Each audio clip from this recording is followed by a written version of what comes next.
Hello, this is Professor Bhagat Oinam. I teach philosophy at Jawaharlal Nehru University. I'm happy to uh, be invited as one of the resource persons in this, what is called interdisciplinary refreshers course. And the title of the course is being put as Redefining Ethics in the Era of Digitization, from theory to practice. Uh, I had been told to deliver a talk on the basic nature of ethics, and keeping this in mind, that it is a cross-disciplinary uh, platform where scholars from different disciplines are attending this refreshers course. So I'm supposed to be speaking to a larger audience, not necessarily uh, to the students or scholars of philosophy. Uh, so I will try to be more general, and rather than giving you a clear-cut answer to the questions that I'm raising, what I propose to do is uh, problematize certain issues and keep it open for you to reflect. And perhaps these issues for reflections will be helpful in subsequent lectures to follow. And even if there has been other lectures before uh, my recording is been played out, you may still go back to those lectures and engage with these issues. Let me begin with the larger theme of this refreshers course. There are, in fact, three significant uh, conceptions or phrases. One is redefining ethics.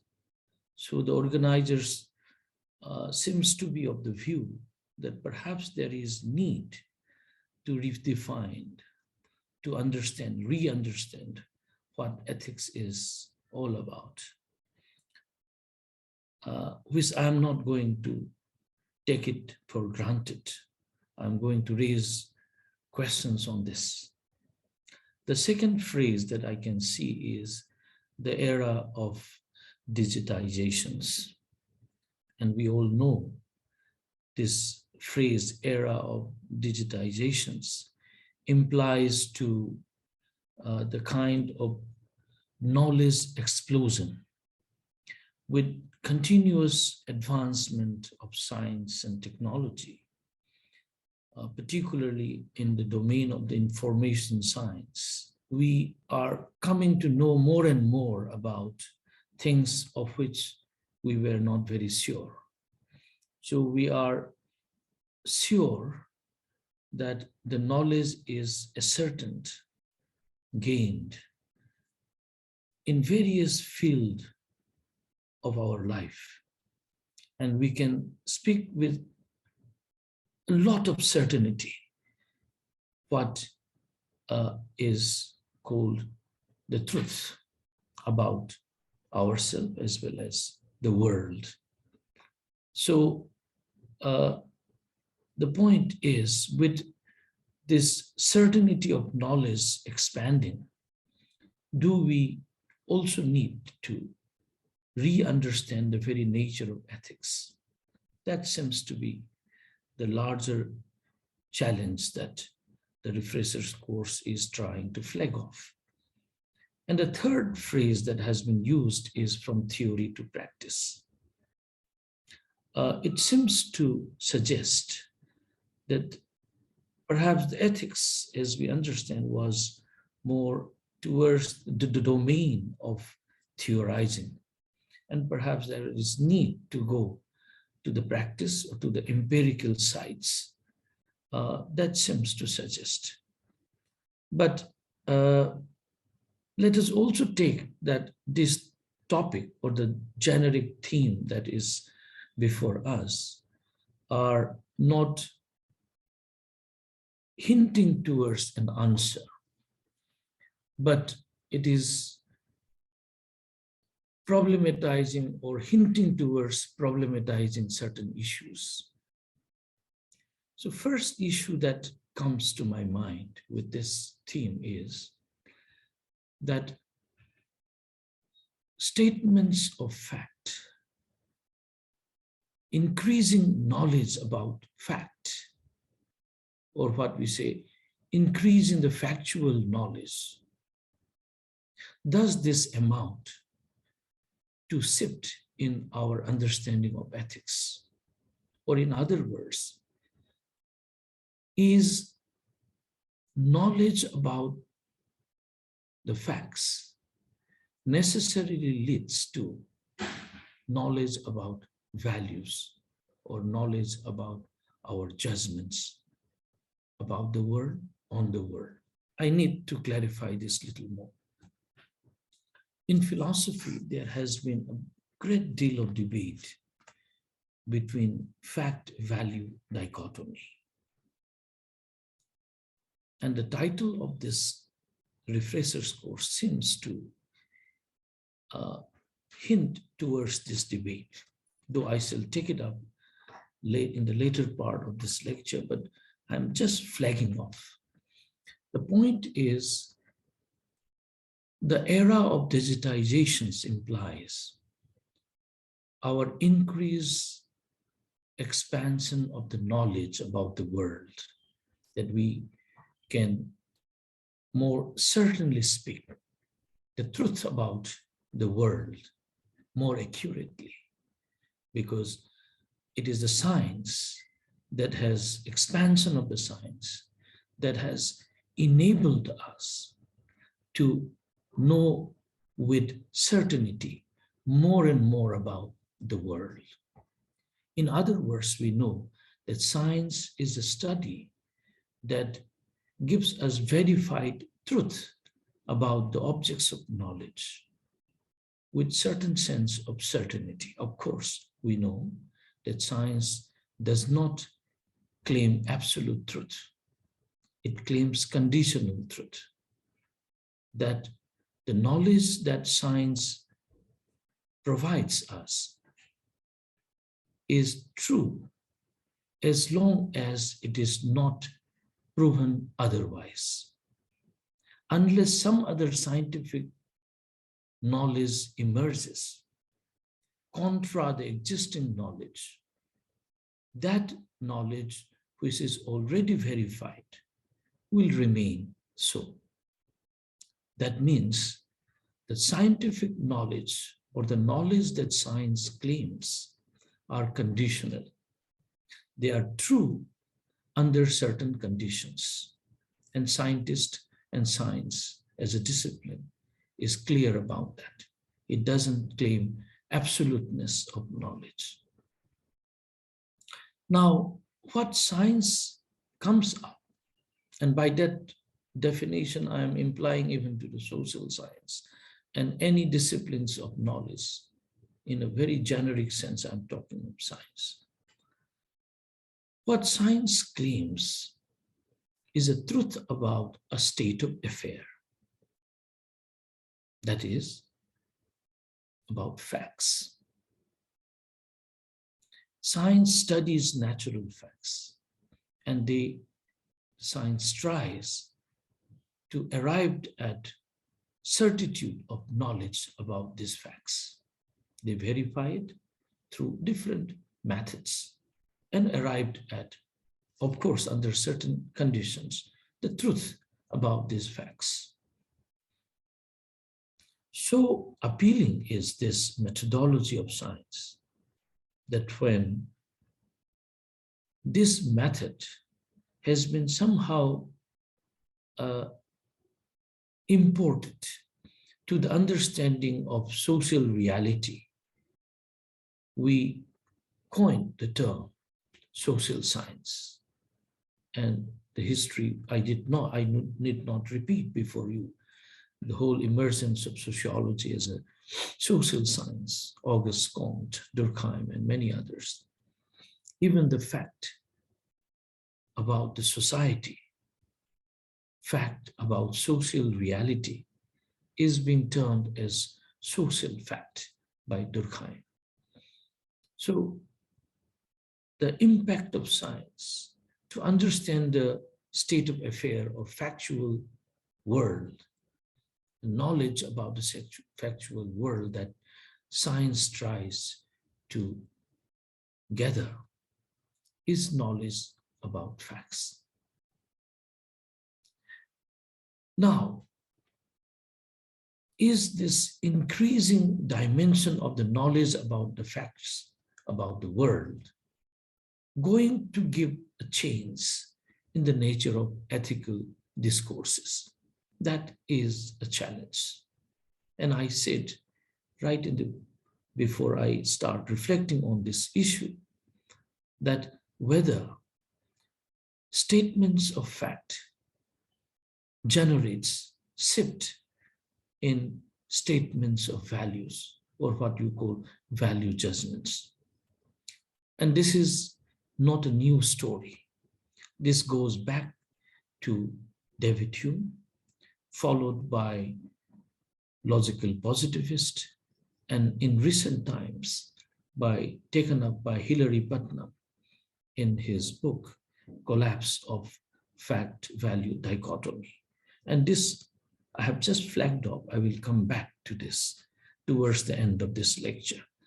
But please keep this in mind, that this refresher's course is flagging off an old issue in the new form, an old question in a new format, that with increasing knowledge about our world, the factual knowledge, does it necessarily lead to a change in the judgments of values? So the question that Hume was asking, does ease implies ought? Does issues of ease, the statement of ease, that is statements of fact, necessarily lead to shift in the judgments of values? This is a question that we are going to grapple. But now let me shift to what I was asked to speak, that is on the very nature, an introductory study on the nature of ethics. Ethics, as the word stands with S suffixed, the letter X sub S suffixed towards the end of this word, refers to the discipline, a major discipline in philosophy, as much as metaphysics, ontology, or epistemology are important disciplines within the larger subject called philosophy. Ethics is an equally important discipline to speak about. Now, ethics is a discipline, and many scholars of philosophy try to explain the subject matter of what you call ethics as a discipline. It is very obvious that if you study political science, then you will say, what is the subject matter of this discipline called political science? If you study history as a discipline, we teach our students the subject matter of what is discipline called history. So is of the different natural sciences, biology, chemistry, or physics. So ethics as a discipline within philosophy is aimed at studying what is called ethic. You remove the S and say ethic, but it doesn't seem to say much. this is more like a play of words. So let me be a little more elaborate on this. What do you mean by ethic as a subject matter? There are what we call values, what we call ethical values. There are norms or rules or regulations, what we call ethical norms or ethical rules. There are also words like virtue. There are also words like happiness and pleasure. And all these words seem to somehow linked with the discipline called ethics. So the subject matter seems to vary from different theories within the discipline of ethics. So within the discipline of ethics, there are different theories which tries to explain the subject matter of ethics. And each of these theories seem to suggest seemingly different subject matters of ethics, at least in the focus. And to this I will come very soon. But I'm trying to speak a little more in the generic sense that what could still be, in spite of all those theories of ethics, what could be that? A certain generic content, studying which we say is the study of ethics. And I will come back to what I began with on facts and values dichotomy. Ethics does not study facts. Ethics is not about statements of facts. Ethics is about statements of values or about judgments. So the distinction between a statement, a mere statement, and a judgment is precisely this, that when we say make a statement, statement largely seems to be descriptive. We describe, we explain. And most often, these statements, as we say, are on factual things. Then we say it is a statement of facts. But those statements, which is more of a judgment, not about facts, but something that is about approval or disapproval, acceptance or non-acceptance, or fairness or unfairness, is about judgment. Let me explain this a little more, if there could be any confusion.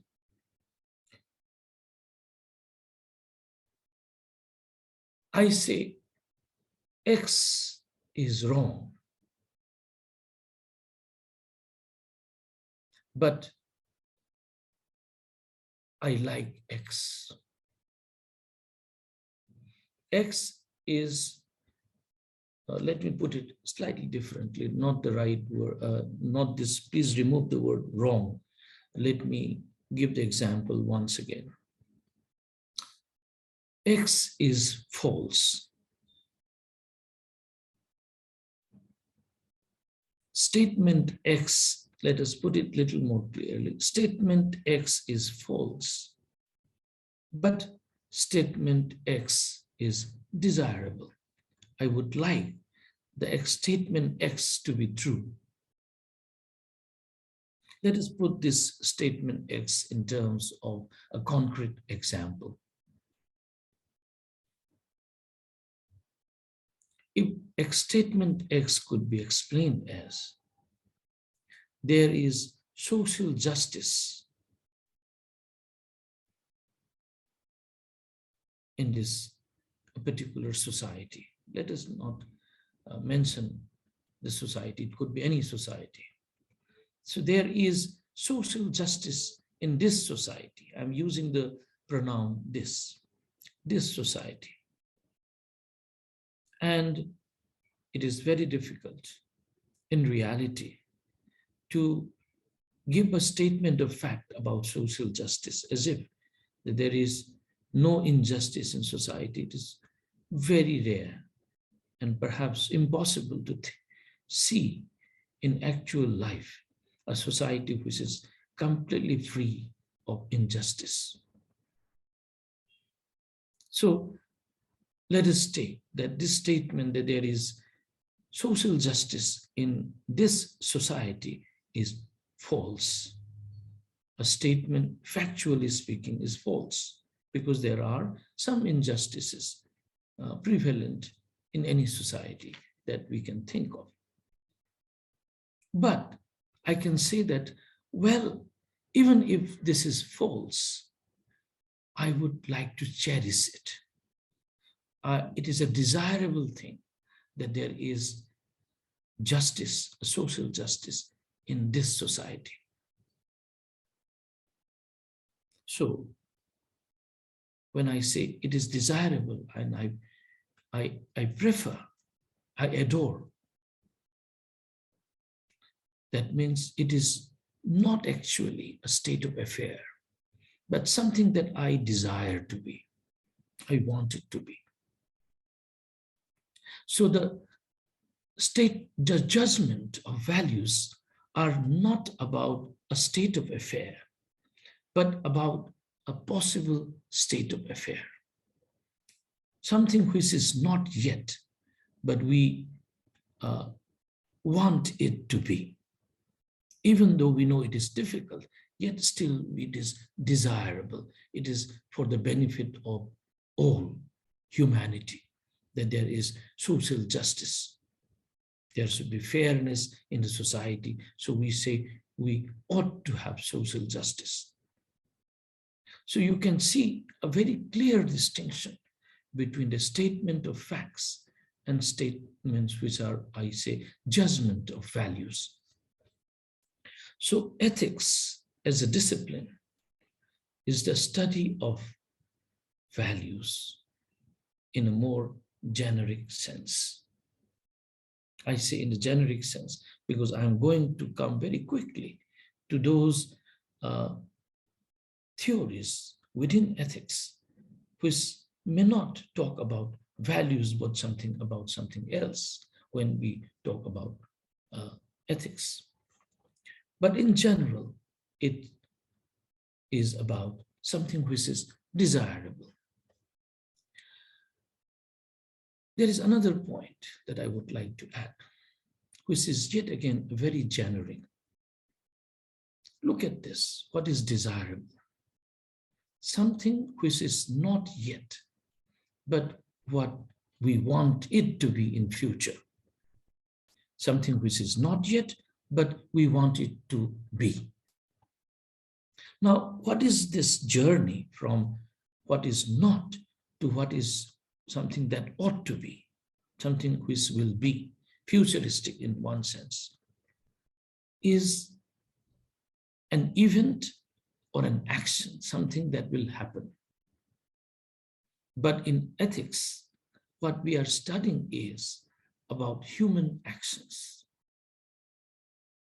Not all human actions, but those human actions which can be judged as fair or unfair, right or wrong, not in the epistemic sense, but in the sense of desirable. Something, as I told you, that something may be false epistemologically, factually, but it is something desirable, something I would like to see it to be.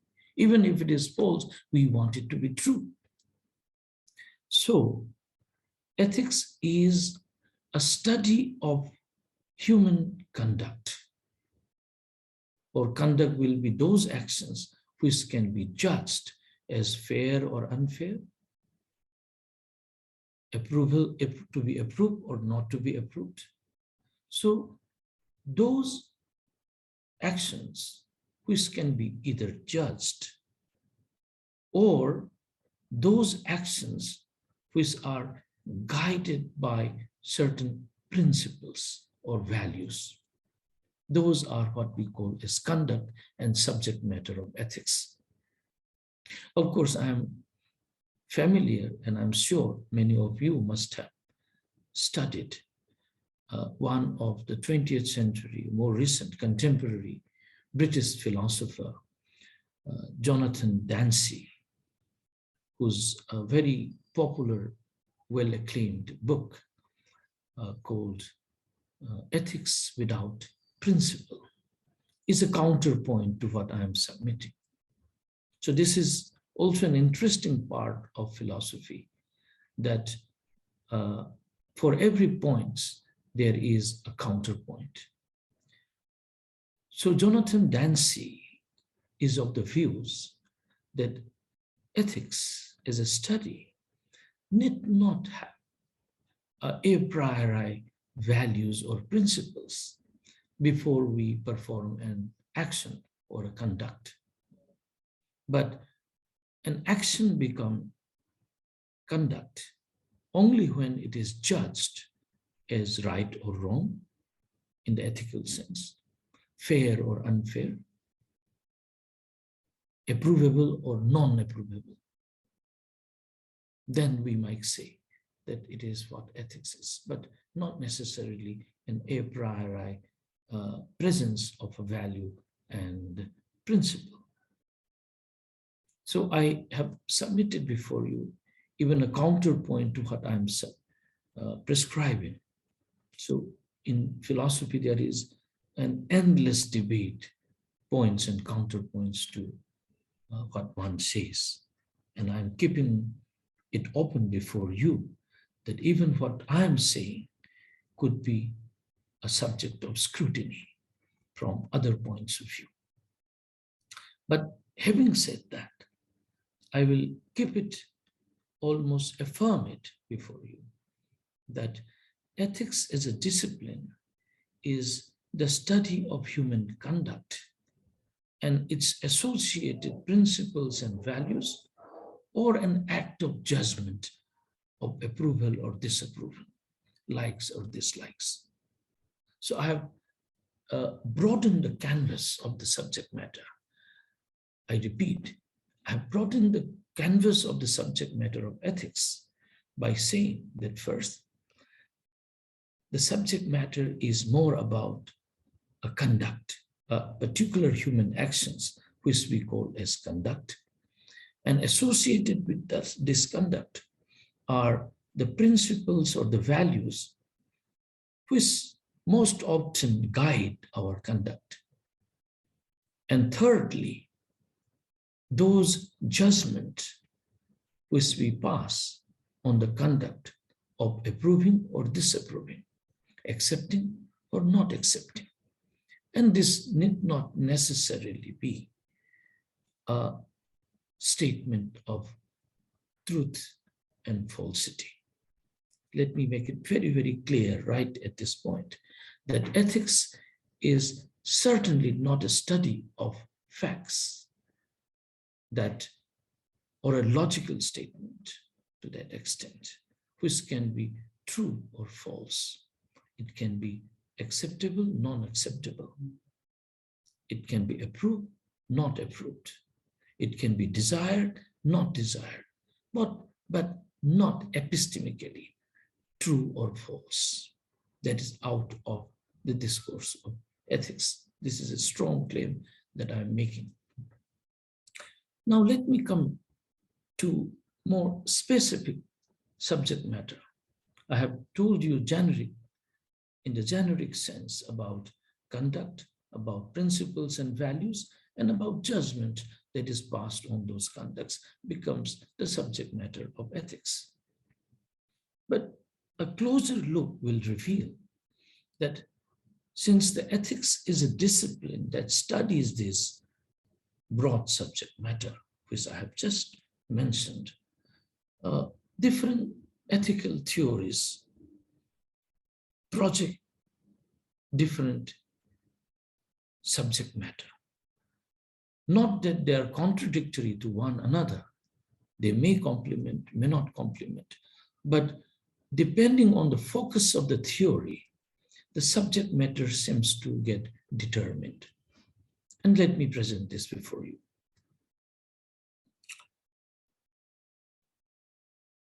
What you called fair or fairness becomes a very important component of ethics as a discipline. So what is fair is, or what is right, comes from, according to some philosophers, some quality that is in us.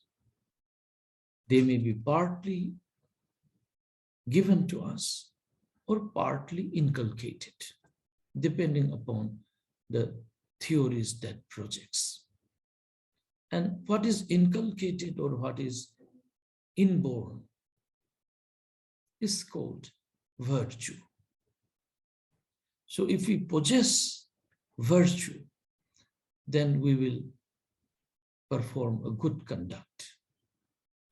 If we do not possess virtue, but we are impulsed by vices, opposite of virtue, we will in all likelihood act in contrary. And this thought is found in Greek philosophers, whether you talk about Plato or Aristotle. And for Aristotle, who has elaborately dealt on this virtue, different forms of virtue, is well known.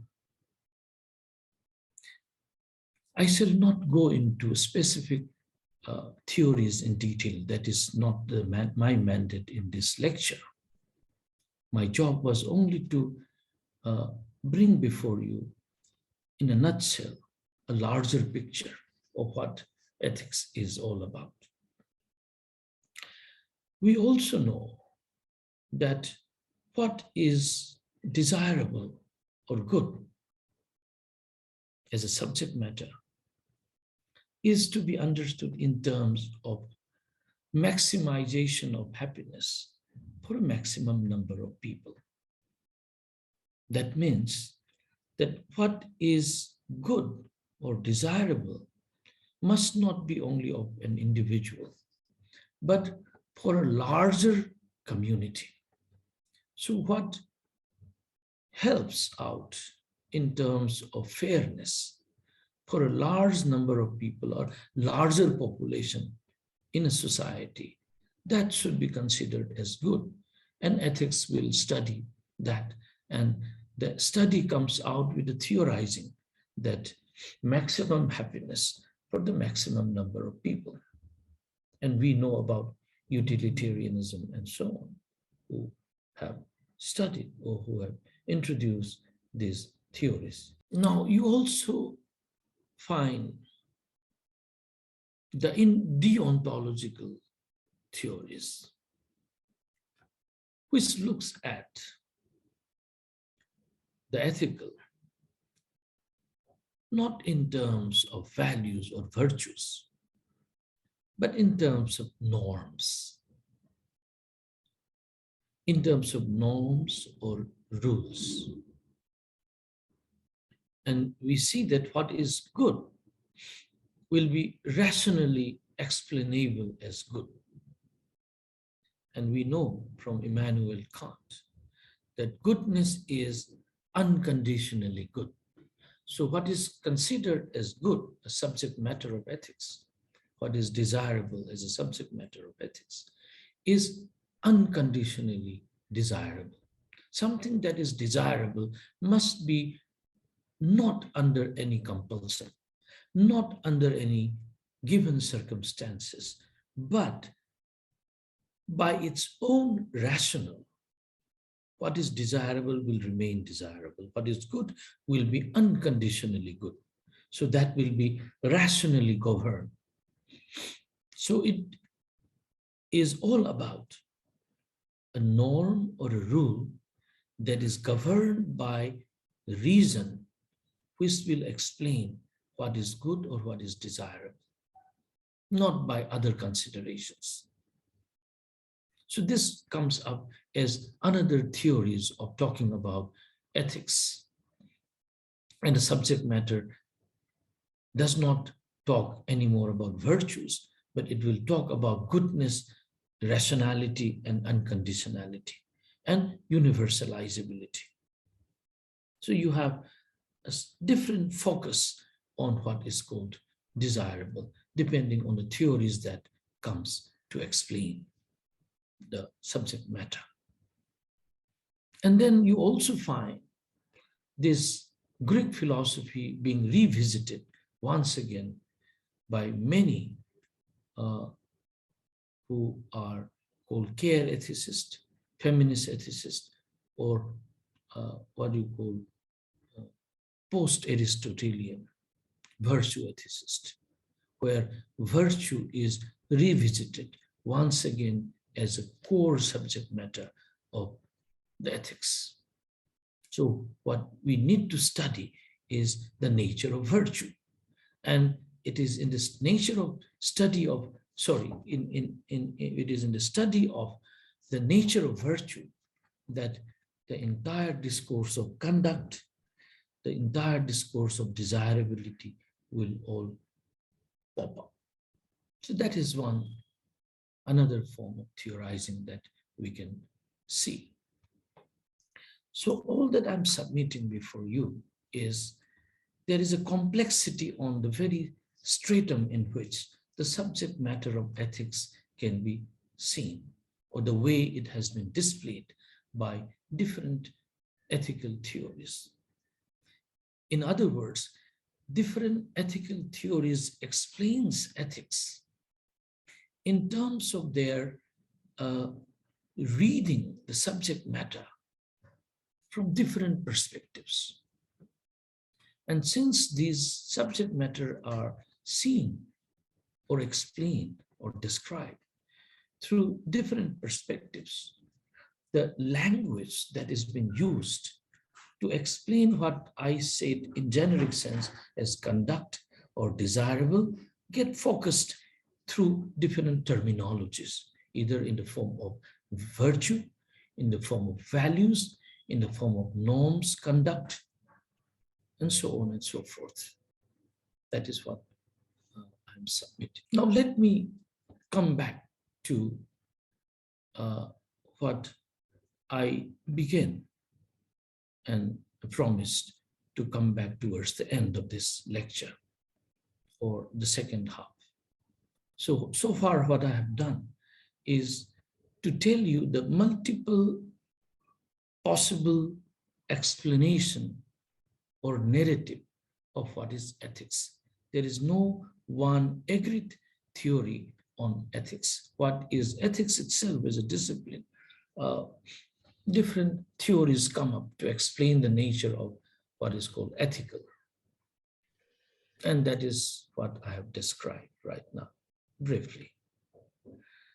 But one thing is for sure, and all these theories will not refute, though what I'm going to say may be point of focus of a particular theory, may not be a point of focus for another particular theory, is the nature of what is called desirable or the value. That is something what we need to look into. But before I do that, I missed out one more point in this description. All that I had been doing now is going by the Western ethical theorizing. In the Indian classical tradition as well, we know the whole discourse of Purushartha, the aim in life. So what Greeks at one point hinted, particularly Aristotle, that through the virtuous life, you can aim, and we will have to aim at the happiness or the perfection in the highest possible form, called eudaimonia. You find certain similarity in the Indian traditions too. The idea of moksha, for instance, through rightful performance of dharma, is something teleological, purposefulness, something what we desire or one we ought to desire, is what Indian classical philosophy also deals with. But something very interesting about the Indian classical thought is that the concept of dharma as what we can call as obligation, a moral obligation, is very enriching. The concept itself is so enriching that the Indian theorists or Indian philosophers who were reflecting on the very idea of dharma were clear that there is no one specific approach to understanding what is right or what is good. There could be different dharma depending on different perspectives. Like there is what you call jati dharma. One may also use the word varna dharma. There is also concept like swadharma. And there is also concept like apat dharma. The last one, the apat, talking about eventualities. That even if there are norms for conduct, there are possibilities that under certain circumstances, what is right has to be redefined by the performer himself.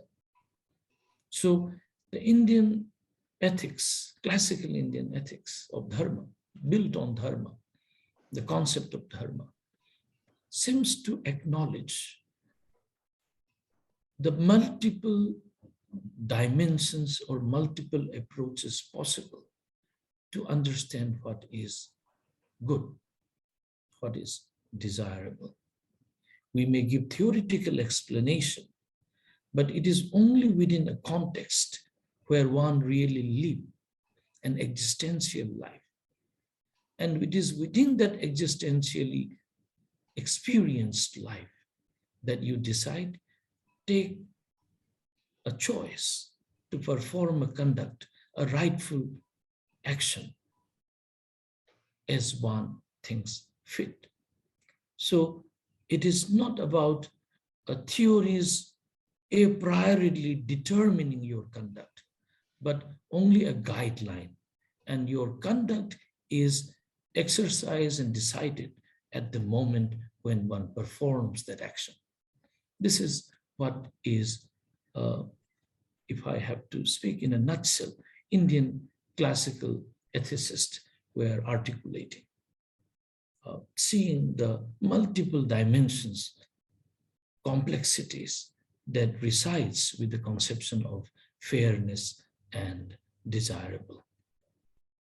Now let me come back now, as I have told you, on this nature of value judgment. True that era of digitization has impacted us in terms of our expansion of knowledge. We are increasingly becoming more and more aware about the world, and I say the world of facts. But will that determine our understanding of the judgments of values, judgments or understandings of virtues, or understanding of the judgments of what you call rationally driven conduct? I'm using different theories, whether it is utilitarian, it is deontologist, it is virtue ethics. I'm not going into too much of a detail, but not going by the jargons or the theories.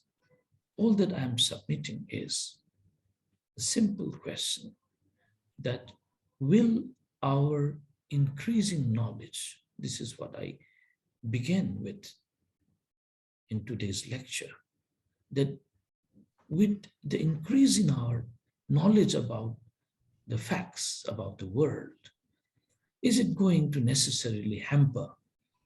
If not, we use the word hamper. Is it necessarily going to determine or change the course of our understanding of values and judgment?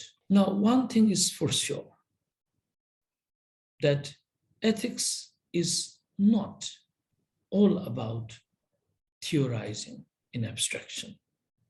Of course, I'm aware that some of the analytic philosophers of ethics try to think at meta level and start describing on the definability or indefinability of ethics and so on. They do. But ethics, by and large, is all about our actual everyday life. How we come across, how each one of us come across others, as well as the world in general, and how we negotiate ourselves, how we conduct our actions, how we perform our actions, or how we conduct ourselves, comes from this everyday life that we experience and live. So theorizings are largely about our understanding of what we ought to do, what is called desirable. So with the expansion of knowledge, there could be, I agree, that there could be certain content, specific content or subject matter that can get expanded. For instance, with the emergence of science and technology and our human greed and the kind of consumerism and the market that has expanded, we all are facing the environmental hazard, ozone layer depletion, pollutions.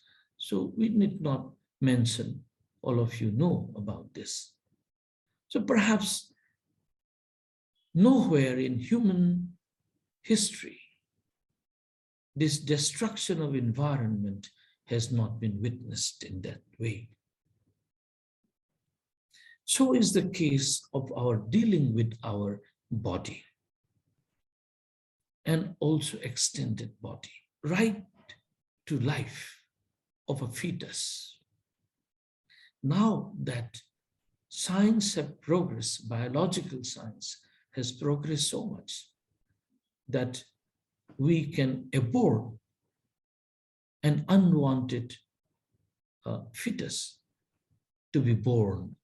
So prior to its natural birth, we eradicate, we remove that fetus from the womb of a mother. And then a new question comes, which was not prevalent in human history, is about the issues of abortion. So there are several issues that has crept up, not only these two, but several others. So to that extent, because of the factual world, because of the increasing knowledge that we have gathered through the advent and advancement of science, we are facing new challenges of what ought to be done and what ought not to be done. That is, in the performance of our conduct, we are facing new challenges. There is no doubt about that. But the question still remains. Has this increase in the issues, increase in the questions, because of our knowledge about the world and new ethical questions being raised, does it hamper the basic fundamental questions of right, fairness, justice, and so on? That is something that we need to question. Take, for instance, I will take an example to problematize this in concrete way. We find today that the environment, the forest that has been destroyed for constructing new buildings, institutions, furnitures, in other words, for our own consumption, we had been using and overusing this environment. And then the question that comes is environment end in itself, or they are only means? That is what Leopold and many more who are talking about deep ecology and environmental ethics are raising questions. But let me take you back to our classical tradition in Mahabharata. And I am quite clear that at the time when Mahabharata was written, no such questions, no such challenge on environment degradation ever were raised. But an issue of in itself and means, end and means of the environment was already flagged off there. If you go to the Mahabharata's Aranyaka Kand on Yaksha Prasna, the story when these Pandavas and their wife Draupadi, they were in Agyatvaasa, traveling from forest to forest, hiding their identity from the Kauravas. And they were hungry, they were thirsty. And then they come across a lake.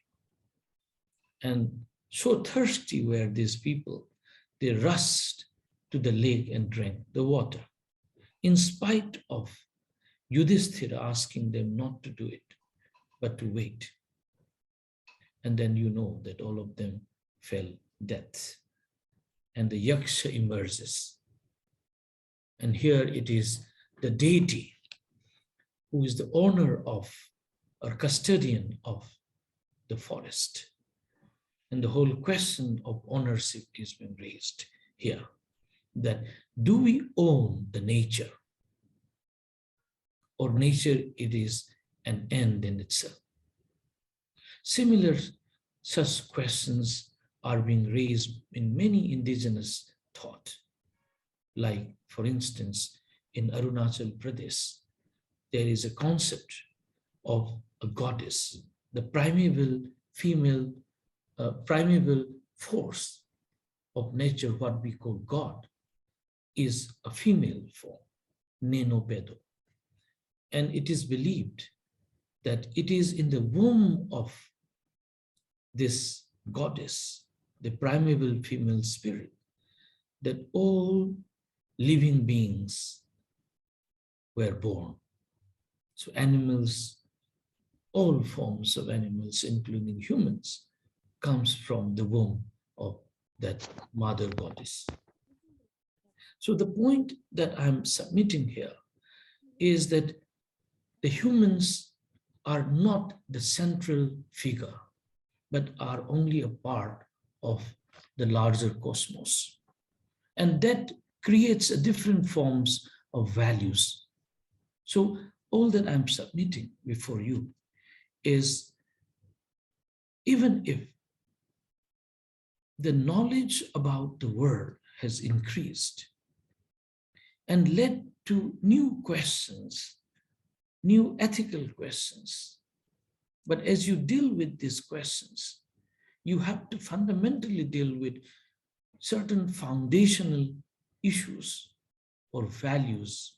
And those values seems to be there in human world of imagination. And it can be a different shift or twist in the conception, but somehow it seems to exist already in different traditions, whether it is about courage, whether it is about end and means, it is about values, something called desirable. What is desirable may differ, but the very idea of desirable on which the whole ethical principles are built seems to be already grappled by the humankind. So concepts like honesty, concepts like justice, concepts like friendship are value-laden concepts that is already there as human beings have started living in this world. So my submission towards the end is that true that there are changes in our understanding about the natural world, about ourselves, about the world of facts, but that need not necessarily determine our values. Values are certainly a significant domain of human life, which emerges in its own dynamics, in associations of human beings themselves, in human beings' association with other living beings, and also human beings' association with the natural world, and how they give meaning, how they judge this association. It is on that values are being built. So certainly, ethics is a study about values or about judgment of our conduct. And I'm not very sure whether they would be fully determined by the knowledge about the factual world, because knowledge of the factual world operates at a different plane, and the world of values operates yet again at another plane. They may impact one another, but certainly values are not fully dependent on the world of facts. World of facts, our knowledge about this world of fact may raise new questions on our association with the world. But this association is built on values, has its own dynamics. And that is something that we need to see. So I have not given a straight-jacketed answer or a point of view, but what I have tried today is, in a very humble way, different possible approaches to understand the subject matter of ethics. And yet again, within this, trying in a very simplified way, thinking together with you. And I was inviting you to think together with me on possibility of a generic subject matter of what we call ethics, in spite of the fact that different theories explain what ethical theories are all about, what ethics is all about, yet a generic form of the ethical, and also the more extended variant subject matters of ethics, depending on the theories that are in use, in operation. So with this, I will end today's lecture, and thank you once again for being with me. Thank you.